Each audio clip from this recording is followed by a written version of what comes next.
Vamos a hablar con Gabriel Trucco, es contador público. Gabriel, ¿cómo le va? Carla, Fede, Brandon, el equipo de la 20 por aquí.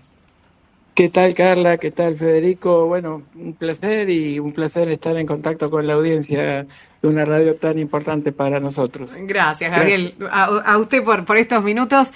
Y a ver si nos puede ayudar de alguna manera o qué consejos nos puede dar. Porque yo contaba esto de, hay muchas familias que están en esta rueda de que están muchos pagando los mínimos, se están sacando préstamos para pagar deudas, hay gente que ya no puede ni siquiera pedir préstamos, hay mucha gente que está endeudada hasta con las billeteras virtuales, donde antes era un recurso por ahí secundario, hoy como muchos tienen trabajo informal, recurren a pedir préstamos por ahí. Gabriel, ¿qué es lo que notás vos como contador? Bueno, en términos generales, uno de los problemas principales que noto en el ciudadano común es que no encuentra la manera de mejorar lo que en realidad no está midiendo, ¿no? En realidad, acá lo esencial es que tiene que registrar los ingresos reales y tiene que identificar todos sus gastos fijos, sus gastos variables, sus gastos hormigas, si se quiere. Detectar también todas las fugas que podríamos llamar invisibles, como suscripciones o intereses, recargos. Y en ese sentido yo creo que el primer paso para cualquier familia no es necesariamente ganar más, sino en principio saber en qué se va los ingresos que cada uno de nosotros tenemos, ¿no? Okay, o sea, volver a los principios, anotar en qué se gasta en casa. La libretita. Y hay una regla básica de organización que nosotros lo llamamos 50, 30, 20, que es de alguna manera que logremos identificar que el 50% de las necesidades lo vayamos cubriendo con los ingresos, alquiler, comida, servicios, el 30% relacionado con calidad de vida y el 20% de ahorro, de cancelación de deudas, ¿no? Eso es muy difícil en la Argentina hoy. Esto es una cuestión más conceptual que práctica, pero en la Argentina es muy difícil porque el 20% de ahorro es muy, muy, muy difícil de lograr en el 60% de los casos, pero por lo menos hablar de un 5% simplemente para generar el hábito, ¿sí? Ahora, y acá es donde tenemos que ver algunas claves, porque primero deberíamos diferenciar un poco la deuda inteligente, que es la deuda que tiene que ver con inversiones, con la vivienda y demás, de la deuda que es de consumo meramente, ¿no? Y tenemos que cuidarnos con financiar gastos corrientes con tarjeta, porque en realidad, ¿cuántas veces nosotros vemos que las personas van a comprar la comida diaria pagando en 3 cuotas? Ayer nos decían, Gabriel, ¿cómo está? Federico te saluda. Sí, ayer nos decían justamente esto, ¿no? La carne hoy se está pagando con tarjeta de crédito y en cuotas, ¿no? Con el interés que puede eso implicar también. Desde luego, y bueno, y si no se paga el total de la tarjeta, el banco se convierte en un socio de uno, pero se lleva la mejor parte, digamos, ¿no? Ahora, qué difícil, Gabriel, eso, porque yo entiendo lo que vos decís de decir, bueno, hacer gastos inteligentes. Ahora, muchas veces el contexto social, económico, la realidad, te lleva a que tampoco tengas muchas alternativas, es decir, cuando lo físico o la plata que se tiene ya no alcanza. Claro, donde antes un porcentaje era destinado a gastos y otro porcentaje era para otras cuestiones, ahora la gran mayoría de los ingresos que se tienen en los hogares es para gastos. Ahí es donde está el inconveniente. Sí, correcto, pero también pasa que tenemos que, muchas veces se piensa, bueno, que es primero, si el huevo o la gallina. Y acá hay una cuestión de educación financiera básica que tenemos que compartir con nuestros hijos en las charlas, digamos que se pueden dar en el marco de un almuerzo, de una cena, y es enseñar que hay que, digamos, diferenciar lo que es deseo de lo que es necesidad. Tenemos que planificar todas las que son compras grandes en función de los ingresos que nosotros tenemos. Y tenemos que empezar a pensar que hay un fondo de emergencias que nosotros tendríamos que crear en toda familia, que no tiene por objetivo financiar las vacaciones, sino necesariamente financiar gastos fijos, de manera que estemos tranquilos en el sentido que si en algún mes nos flaquea de alguna manera el ingreso o aparece alguna cuestión extraordinaria, nosotros tengamos una cierta capacidad de afrontar ese tipo de situaciones. Hay 3 errores muy frecuentes que cuando Brenda me dijo que ustedes me iban a llamar hace un ratito, me puse a pensar y yo digo, bueno, en principio uno de los errores familiares más comunes es que no se presupuesta. No vamos actualizando precios, gastos, ¿no? Y no planificamos. Entonces, en un entorno tan cambiante como el nuestro, tenemos que acostumbrarnos a sentarnos, a notar que eso ya nos va a dar tranquilidad, nos da cierta certidumbre, aunque sea inquietante la situación porque los ingresos y los gastos están muy parejos. Eso ya nos aporta algo de tranquilidad, y el hecho de planificar o de organizar las finanzas no tiene que ver exactamente con resolver la situación en donde la sábana queda corta, sino es una forma de reducir el estrés también. Mejoramos las decisiones, ganamos en tranquilidad. Entonces, Gabriel, sí. Vos ahí decías una ecuación que decís, bueno, de esta forma podría llegar a funcionar. Hablaba de 50, 30, 20, ¿no? Sí. En cuanto a la división de los gastos. Esto sería el parámetro ideal, pero ¿cuál es el que por lo general se está viendo en las familias? En esa ecuación que vos planteas, que es la ideal, y lo que está pasando hoy en las familias de aquí, de Argentina o de la provincia. Correcto. Lo que está pasando hoy es en la mayor parte de los hogares es que sinceramente, más allá de la planificación que podamos hacer, los ingresos no alcanzan. Pero muchas veces también lo que pasa es un problema de priorización. Y en este entorno en el que estamos en una situación de tanta incertidumbre, por ahí, ante la situación de no sé lo que va a pasar, se vuelcan al consumo, aún los pocos recursos de los que uno cuenta, ¿no? Y eso es un agente causante de un estrés financiero, en todo caso, enorme. Y bueno, y a partir de ahí se genera toda una catarata de consecuencias nefastas.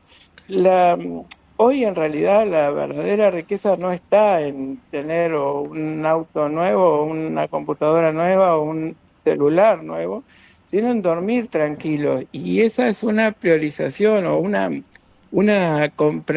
situación que no se comprende en todos los casos.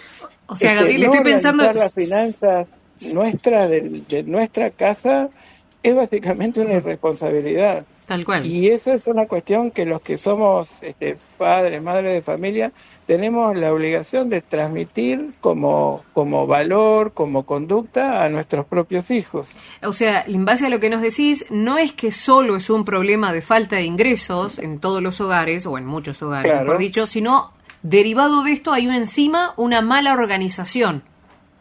Claro, sí, porque nosotros sabemos que la pobreza anda más o menos oscilando al 40%, que más del 60% de los hogares declara que no puede ahorrar, que una parte muy importante de los usuarios de tarjetas de crédito no paga el total resumen, sino el mínimo, ¿sí? Y que el crédito al consumo crece cuando el ingreso real cae, y nos damos cuenta que el problema no es solo económico, sino que es el desgaste mental de vivir siempre al límite. Sabés que acá... Eso nos afecta el sueño. Acá, Gabriel, me mandan, Jorge nos escribe, nos dice, yo entré en esa de pagar el mínimo de la tarjeta y no puedo salir. Claro, es eterno esto. Sí, señor, sí, es así. Es lo que dice Jorge. ¿Y cómo se hace para salir de eso? ¿Cómo podemos ordenar o qué se puede priorizar pagar y qué otra cosa? O sea, ¿cómo lo recomendás ordenar? En muy realidad, personal, cuando ¿no? Sí, qué sé yo, cuando una familia sabe cuánto necesita para vivir, cuánto debe, cuánto puede ahorrar, necesariamente baja el estrés. Y cuando baja el estrés, mejora en general todo. En Argentina, ninguna de las familias podemos controlar la inflación, no podemos controlar lo que la política genera, ni nada de eso.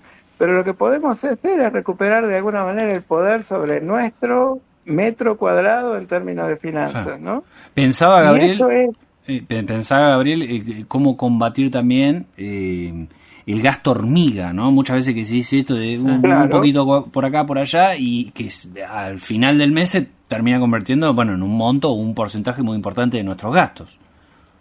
por supuesto, por supuesto. La mayoría de los hogares en nuestro país no podría hoy afrontar un gasto inesperado, por ejemplo, Tal cual. ¿no? Y no sé, si el auto se rompe, o hay un problema médico, o si se pierde el trabajo, la única salida hoy es endeudarse, ¿no? Ujú. Y el tema es que no todas las familias, y esto, entiéndase bien, no es una cuestión de cuantía del ingreso, sino de conducta, que es importante que los argentinos empecemos a tener, porque hoy, discúlpenme la brutalidad con la que lo voy a expresar, pero hoy la gente gasta hasta el último centavo. Y esa no es una cuestión que uno dice, bueno, pero si total yo podía ahorrar, no sé, 30.000 pesos, yo podía ahorrar 50.000 pesos. ¿Y qué son? Sí, puede que cuantitativamente no signifique en términos de poder de compra un enorme ahorro, pero es muy importante saber que uno empezó a incorporar esa conducta del ahorro al vivir diario, ¿no? Entonces, cuando aparece digamos, un problema, porque problemas médicos o de roturas de algo, un problema en nuestra casa y demás, siempre puede ocurrir, no estamos tan vulnerables, al menos desde el punto de vista emocional, que no es una cuestión menor. Entonces, algo que tenemos que lograr, por más que nuestro bolsillo sea flaco, es tratar de lograr organizarnos emocionalmente para administrarnos. Y eso es algo que también significa trabajar con las finanzas. Gabriel, ¿qué opinas de pagar deuda con deuda? Es decir, tomar un préstamo para pagar el préstamo que me viene haciendo las tarjetas, ¿no? Porque al fin y al cabo la tarjeta de crédito es un préstamo que te hace el banco. Pero ¿qué opinas de esto de sacar un préstamo para poder lograr pagar esas tarjetas? Bueno, hay algunos en algunos hogares que pasa que el costo financiero digamos, relacionado con el pago de los mínimos es enorme. Y muchas veces un préstamo puede llegar a ordenar un poquito esa secuencia de pagos y reducir el costo financiero total. Claro, perdón, algunas veces las tarjetas después, o los bancos te ofrecen ese plan B, que vos decís, sí, reestructuro toda la deuda bajo un interés o un interés financiero final menor al que venía pagando en esta bola de préstamos y demás, ¿no? Sí, claro. Yo diría que en esta situación en donde muchos están pagando el mínimo de tarjetas y tienen un problema de, digamos, que la cuota no le va y bueno, puede ser ordenador, pero no es suficiente. Y nosotros simplemente lo que hicimos fue consumir de una manera irresponsable, convirtiendo deseos en necesidades.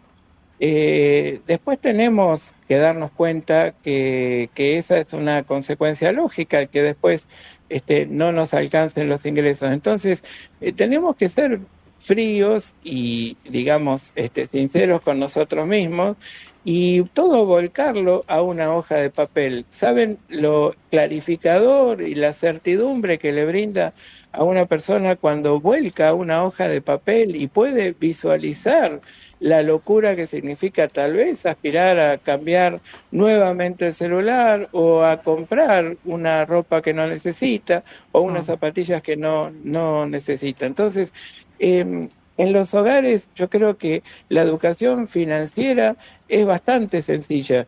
Es una cuentita de almacenero, como decíamos siempre, ¿no? Los ingresos, los gastos, pero tomar conciencia de todos ellos y saber que por más chiquito que sea nuestro ingreso, al menos una milésima parte deberíamos tener la conducta de ahorrar, tendríamos que tener la conducta de prever, de anotar los ingresos y los gastos para darnos cuenta la barbaridad que tal vez cometimos de, no sé, un día salir a comer cuando no estaban nuestras posibilidades, o un día comprarnos una zapatilla que no necesitábamos porque teníamos calzado bien. Entonces, hay un conjunto de... Sí, ser realistas con la situación que cada uno tiene.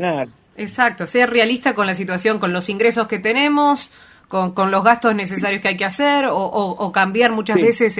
Hay mucha gente que recurre a por ahí a determinadas comidas y buscar alternativas. Bueno, lograr organizar el hogar. Gabriel, me tengo que ir a la pausa, pero muchísimas gracias por estos minutos. Un gustazo. Al contrario, un gusto charlar con ustedes y por supuesto a disposición. Gracias, un abrazo Gabriel. Para toda la audiencia. Un beso enorme. Gabriel Truco es contador público.